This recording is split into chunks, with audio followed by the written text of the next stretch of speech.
Hey guys, it is that time once more, the top upcoming smartphones for next month, which is October 2020, and we are in for a treat.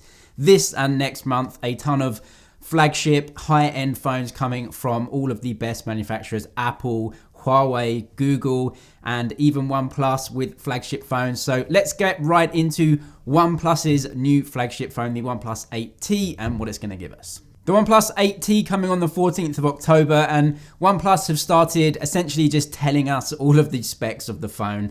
We first got some planted leaks from OnePlus with Android Authority and some other publications, but now OnePlus are just putting it all over their YouTube and everything. So we know 65-watt charging, great spec. So this is handed down by Oppo. Oppo have moved over to 125-watt.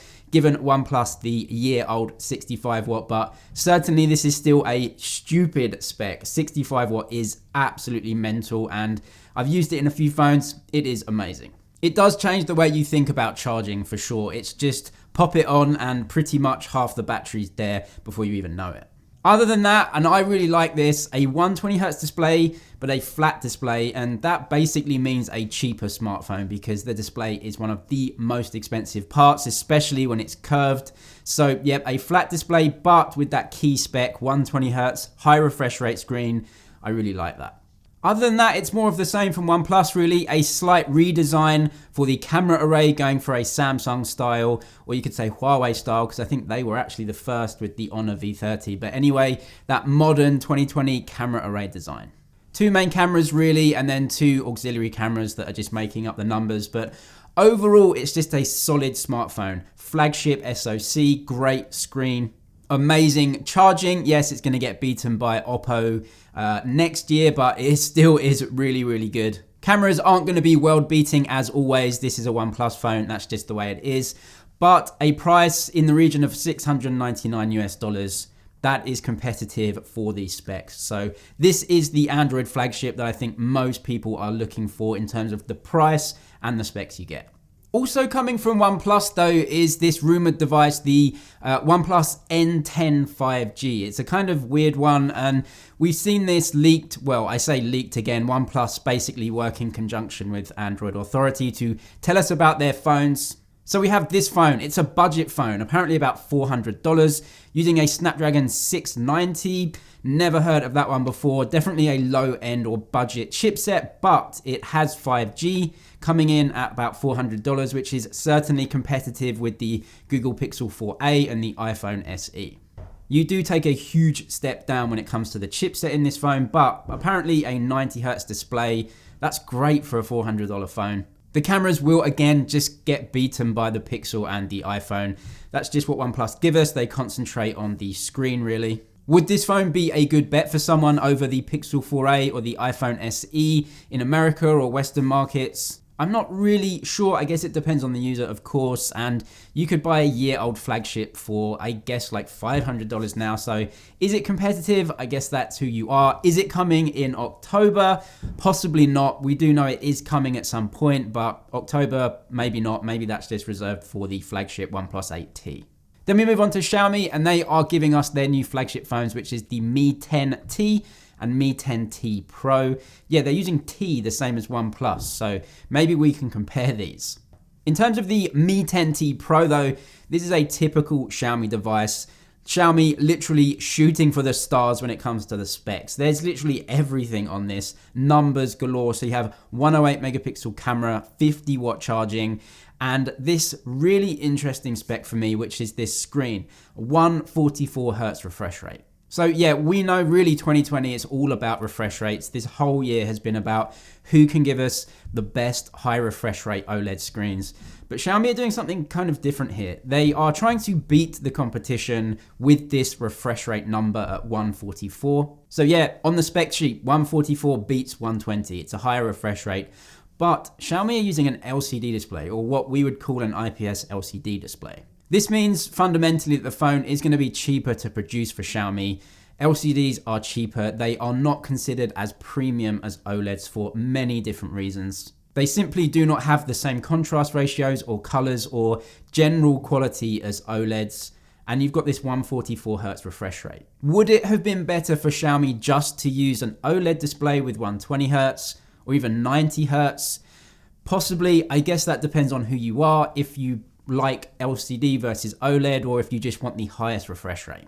It's definitely an interesting decision by Xiaomi anyway. This means that the fingerprint sensor is going to be on the side button. The phone is going to be a bit bigger and thicker than you would get in other phones that use OLEDs, just because of the technology and the way it's manufactured. According to leaks anyway, this phone could be coming at around $800 equivalent price, so that's US dollars.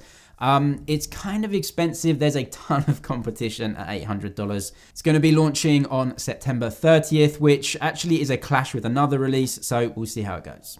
All right, the biggest launch really of next month, the one that's going to get the most hype anyway, iPhone 12.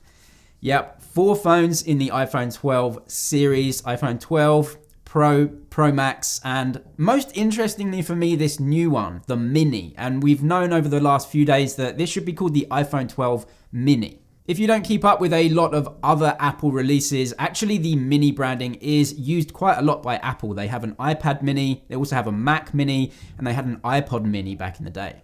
When you know that, the Mini branding kind of makes a lot of sense because all of those products are smaller in some way, and the 5.4 inch form factor is brand new. It's about the same size as the new iPhone SE, but completely bezel-less, or I would say bezel-less apart from that notch at the top. What is really interesting about it though is that it has the same processor as the Pro Max, has 5G, has 2 cameras, has an OLED screen, and is going to be the cheapest iPhone you can get. That's kind of interesting, right? I mean, that is maybe going to be a super popular phone, a small phone. A lot of normal consumers who don't really care about tech too much just want a nice small phone, and it's going to be packed with features. Other than that, the Pro and Pro Max should be getting LiDAR sensors, possibly 3x zoom, up from 2x zoom. Just an improvement all around. We've seen the A14 chipset. It's already been released by Apple in the iPad Air. It's a good upgrade, not certainly the most powerful upgrade Apple could have given us. They have actually focused a little bit on battery saving because they're adding 5G in there. So it's a powerful chipset, a good upgrade, and hopefully some better battery life, even with the addition of 5G. Then we move on to the Pixel 5 and Pixel 4a 5G, actually launching on September 30th, same day as the Xiaomi Mi 10T series launch. So we'll see which one gets more hype. But the Pixel 5 really is a mid-range phone, but it's actually got a lot going for it in terms of the cameras. Google have taken away the zoom camera, giving us an ultra-wide camera now, which most consumers kind of prefer. A 90Hz OLED screen is a good spec. The Snapdragon 765G is a really good chipset. It's just one down from the flagship, and that does mean Google can take the price down a little bit. The phone is keeping a mid-range kind of design as well, fingerprint sensor on the back. A lot of people like that. That is considered less premium though than under-screen fingerprint sensors, and as Google are using an OLED screen, they could have done it, but decided against it this time. As always, it's all about the camera on the Pixel 5. They're using the same 12 megapixel image sensor that they've used for like 3 or 4 years. So it's all about how Google can basically process those images and give us better image processing overall. So it is all about the software once again from Google. This phone though is supposed to come in at around $699 US, which puts it in a ton of competition and a ton of phones, including the Xiaomi phone and a couple of others, even the OnePlus device that are really specs heavy at the same price. So I guess we'll see how Google can do with this one. And I'm going to mention the Huawei Mate 40 series. So this, I don't think is going to be launched in October worldwide. It may be launched in China only because of everything that's going on. So Huawei usually just produce a real proper flagship with the Mate series. You have their brand new processor. So this time it's going to be the 5nm Kirin chipset. That's the second 5nm chipset in the world after Apple. They may have actually been before Apple if they could have got their stuff in order this year, but obviously you know what's going on with Huawei. This phone though is really specs heavy, 66 watt fast charging, you have a 90Hz OLED display, and you have all of those cameras which Huawei are famous for. Really 2 main cameras, a video camera and a photo camera, 2 high megapixel image sensors. The ultra wide used as a video camera as well. Then you have the periscope zoom camera, a great bit of hardware, and I'm interested to see what Huawei can do with these because they're going to be putting Hongmeng or Harmony OS on these phones, probably releasing them in China though, so yeah, worldwide launch, probably not in October. As I said, a lot of interesting phones coming in October, a ton of flagships and really just interesting phones for us to get stuck into.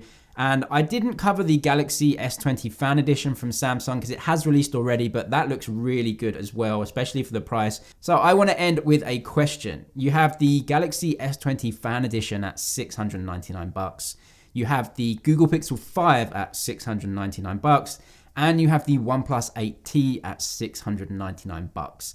That is official pricing and also leaked pricing that we get. All three of those phones cost exactly the same amount, but man, they are kind of different and almost impossible to choose between. I really like the S20 Fan Edition, 120Hz display, a lot to like in that phone. Same with the OnePlus and Google with those cameras. So I want to ask you, if they were exactly the same price, which one would you choose? Because I don't think I could choose between them.